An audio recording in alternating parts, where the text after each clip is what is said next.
concealed the opposite shores, and like a light breath spread gradually over the mirrored surface of the lake.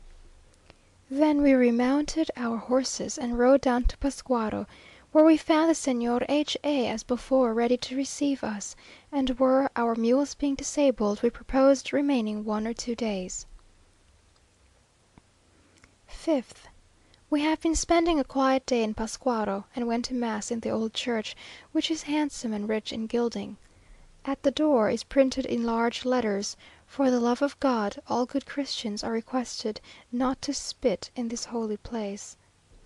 If we might judge from the observation of one morning, I should say that the better classes in Pascuaro are fairer and have more colour than is general in Mexico; and if this is so, it may be owing partly to the climate being cooler and damper, and partly to their taking more exercise, there being no carriages here, whereas in Mexico no family of any importance can avoid having one. We were very anxious to see some specimens of that mosaic work which all ancient writers upon Mexico have celebrated, and which was nowhere brought to such perfection as in Pascuaro.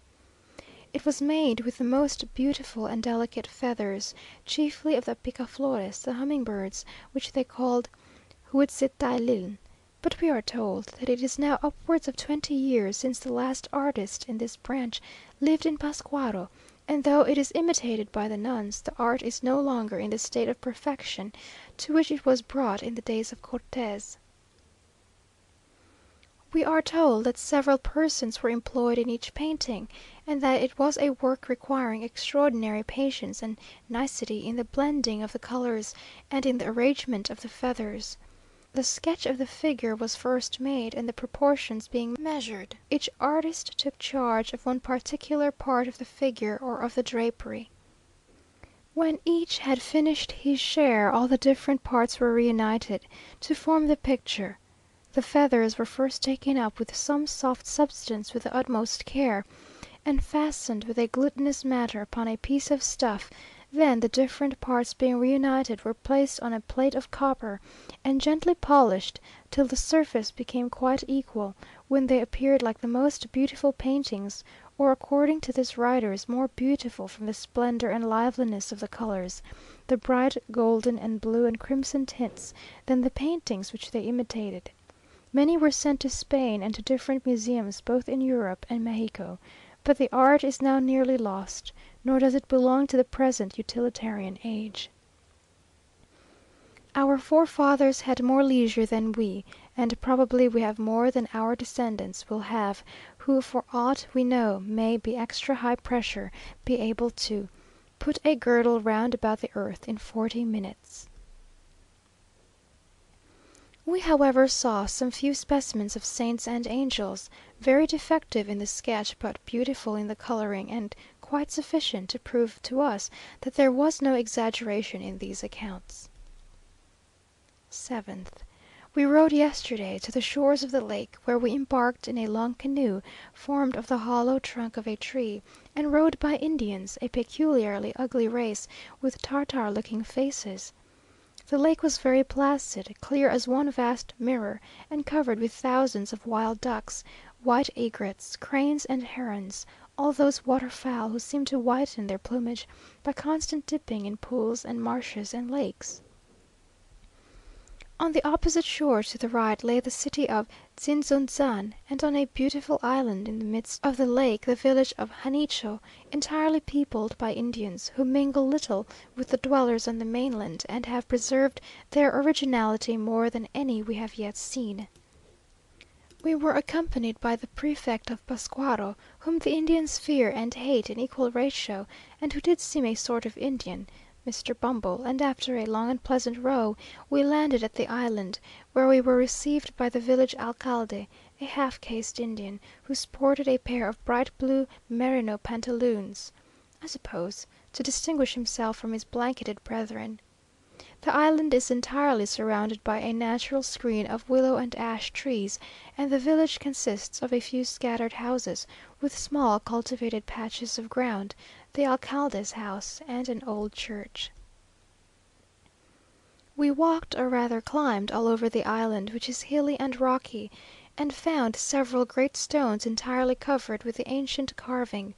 Moved by curiosity, we entered various caverns where idols have been found, and amongst others one large cave, which we had no sooner groped our way into than I nearly fell down suffocated by the horrible and most pestilential atmosphere.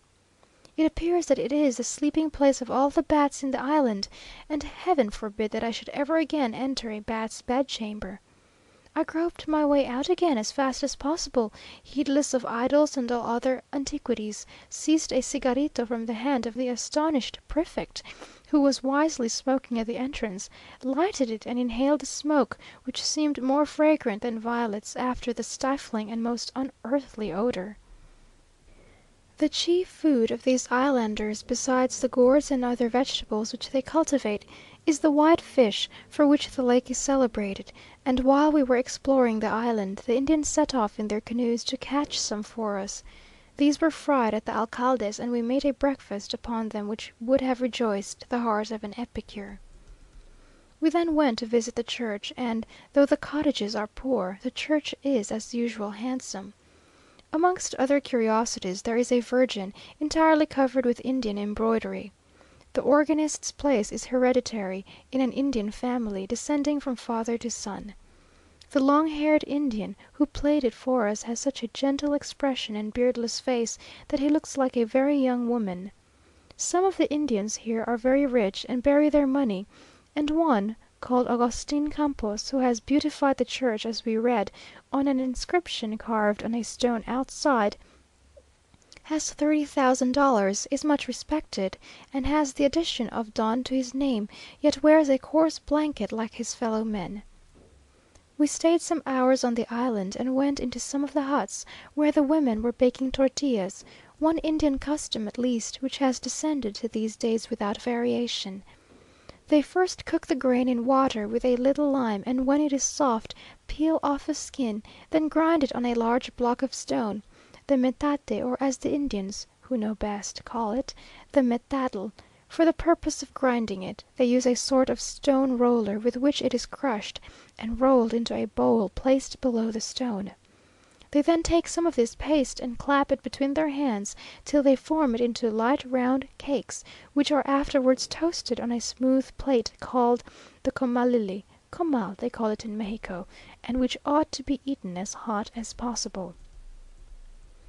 On our return we had the variety of a slight storm, which ruffled the placid surface of the lake, and caused the rowers to exert all their strength to bring the canoe to port before it should become more violent. This morning we walked all through Pascuaro, which can boast of many good houses, a square and portales, and ended by going to visit the convent of Santa Catarina. We saw some of the nuns, who wear white dresses, and instead of veils the black Indian reboso. They were common-looking women, and not very amiable in their manners, but we did not go further than the outside entry. On our return we met a remarkable baby in arms, wearing an enormous white satin turban, with a large plume of white feathers on one side, balanced on the other by huge bunches of yellow ribbons and pink roses.